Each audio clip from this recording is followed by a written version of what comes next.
Assalamualaikum warahmatullahi wabarakatuh. Salam sehat.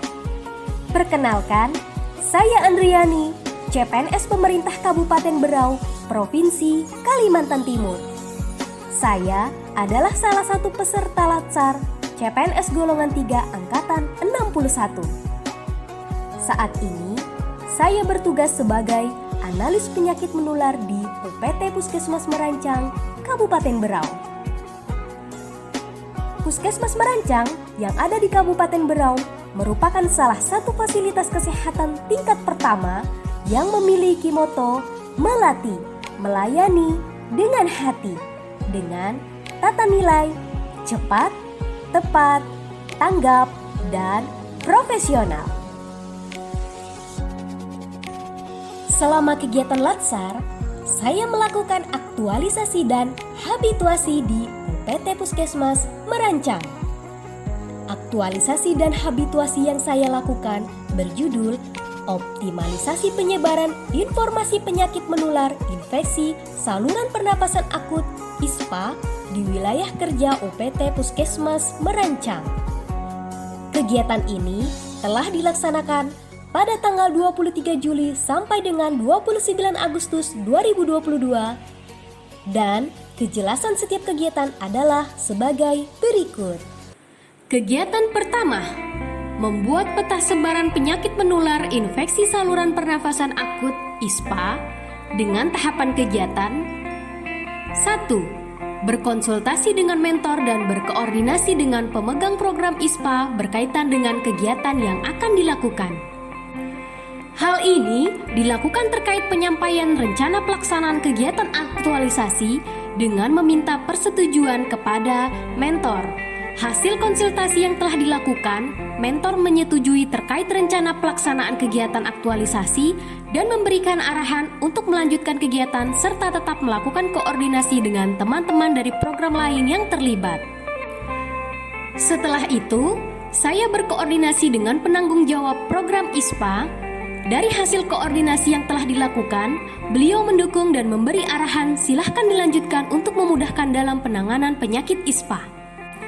Kedua, mengumpulkan data jumlah penderita penyakit ISPA periode Januari sampai Juni 2022. Hal ini dilakukan untuk mengumpulkan data jumlah penderita penyakit ISPA periode Januari sampai Juni 2022 yang diperoleh dari form resep obat yang di dalamnya telah tercantum nama, alamat, umur, jenis kelamin, diagnosa penyakit, serta resep obat yang diberikan, lalu kemudian memilah data yang dibutuhkan seperti umur, alamat, jenis kelamin, serta diagnosa menderita penyakit ISPA.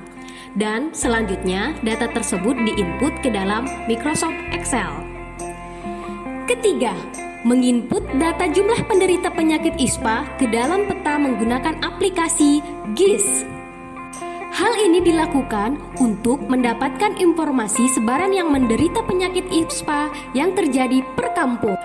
Hasil yang diperoleh dari hal tersebut dapat terlihat peta jumlah sebaran penderita penyakit ISPA yang terjadi di semua kampung wilayah kerja Puskesmas Merancang, yaitu Kampung Merancang Ulu, Merancang Ilir, Batu Batu, Pulau Besing, dan Melati Jaya. Dalam proses penyatuan data, jumlah penderita dengan persentase data karakteristik penderita seperti usia dan jenis kelamin dilakukan dengan menggunakan aplikasi berbasis web Canva, sehingga hasil akhir yang diperoleh adalah dapat terlihat informasi peta sebaran penderita yang di dalamnya juga memuat persentase karakteristik penderita seperti usia dan jenis kelamin. Keempat, meminta pendapat teman sejawat atau mentor terkait peta yang telah dibuat. Hasil dari meminta pendapat teman sejawat, saya mendapatkan masukan terkait gradasi pewarnaan peta. Hal ini perlu untuk ditinjau kembali karena warna yang ditampilkan bisa menimbulkan persepsi bahwa warna hijau zona aman dan warna merah zona gawat seperti COVID-19, sehingga saya pun harus memperbaiki hal tersebut. Kelima, mencetak peta sebaran penyakit ISPA. Untuk mencetak peta sebaran penyakit ISPA yang telah dibuat, saya mengirim peta dalam bentuk soft file melalui Kepala Tata Usaha Puskesmas Merancang untuk kemudian diteruskan ke percetakan Indo Logistik Tanjung Redep Berau untuk dicetak. Dan keenam, memasang peta sebaran penyakit ISPA pada papan informasi internal dan eksternal puskesmas serta membagikannya pada media sosial puskesmas.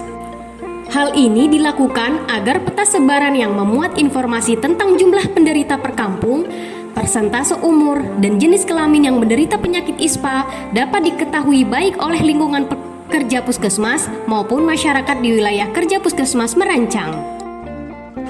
Kegiatan kedua, melakukan penyuluhan tentang penyakit menular infeksi saluran pernafasan akut ISPA di Posyandu wilayah kerja puskesmas Merancang dengan tahapan kegiatan. Pertama, berkoordinasi dengan pimpinan puskesmas, pemegang program ISPA, dan program promosi kesehatan berkaitan dengan kegiatan yang akan dilakukan. Kedua, mencari referensi materi penyuluhan terkait ISPA. Hal ini dilakukan untuk mendapatkan referensi bahan penyuluhan yang akan disampaikan kepada masyarakat dengan mencari referensi melalui media online Google. Ketiga, menyusun materi penyuluhan yang akan disampaikan. Hal ini dilakukan untuk mempersiapkan dan menyusun materi penyuluhan yang telah dikumpulkan dalam PowerPoint, lalu kemudian mencetak materi tersebut sebelum pelaksanaan kegiatan penyuluhan dilakukan. Keempat, meminta pendapat teman sejawat atau mentor terkait isi materi yang akan disampaikan.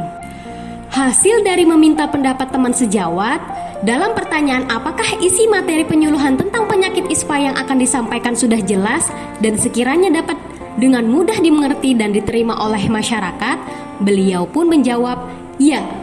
Kelima, melaksanakan kegiatan penyuluhan di Posyandu wilayah kerja Puskesmas Merancang. Hal ini dilakukan untuk menyampaikan kepada masyarakat yang hadir ke Posyandu informasi penyakit ISPA, di mana saya menyampaikan penyuluhan menggunakan materi yang telah dicetak yang berisi informasi tentang apa itu penyakit ISPA, apa penyebabnya, bagaimana cara penularannya, bagaimana cara penanganan, serta cara pencegahan yang dapat dilakukan untuk mengurangi resiko terkena ISPA.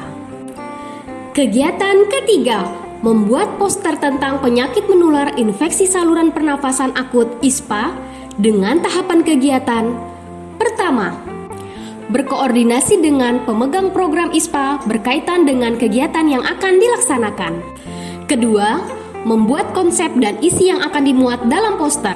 Hal ini dilakukan untuk dapat menentukan konsep dan isi yang akan dimuat dalam poster.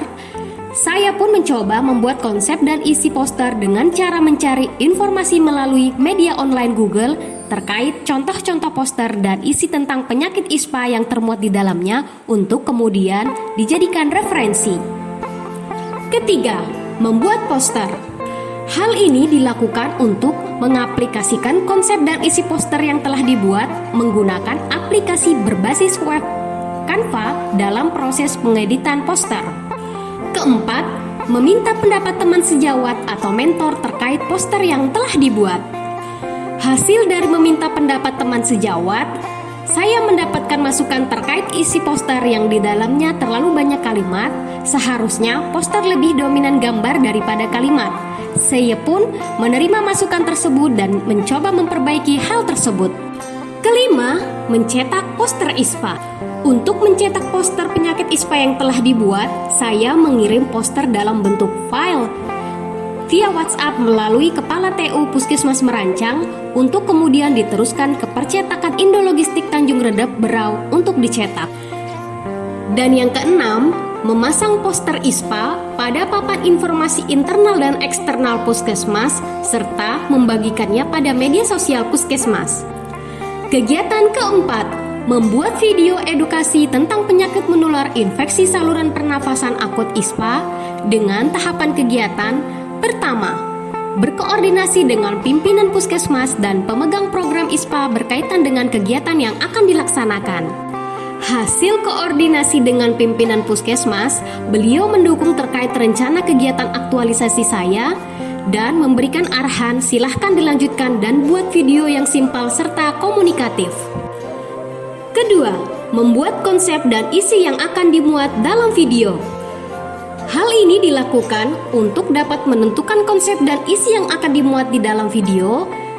Saya pun mencoba membuat konsep dan isi video dengan cara mencari informasi melalui media online Google dan YouTube terkait informasi tentang penyakit ISPA yang termuat di dalamnya untuk kemudian dijadikan referensi. Ketiga, membuat video edukasi ISPA. Hal ini dilakukan adalah untuk mengaplikasikan konsep dan isi video yang telah dibuat menggunakan aplikasi berbasis web Canva dan CapCut dalam proses pengeditan video.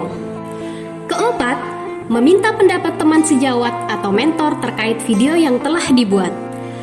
Hasil dari meminta pendapat teman sejawat, beliau menyampaikan dalam hal seperti penyampaian materi dalam video apakah mudah dipahami, gambar dalam video terlihat dengan jelas, warna yang disajikan apakah menarik, apakah suara yang disajikan terdengar dengan jelas, serta apakah informasi dalam video ini bermanfaat. Semua dari jawaban teman tersebut menjawab iya.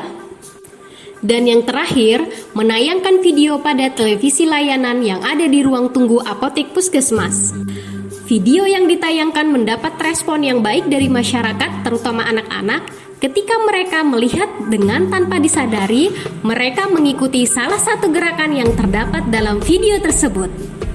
Dan kemudian, link video edukasi yang telah diunggah di YouTube dipublikasikan ke media sosial Facebook Puskesmas. Demikian laporan kegiatan aktualisasi yang telah saya laksanakan. Terima kasih. Assalamualaikum warahmatullahi wabarakatuh. Salam sehat.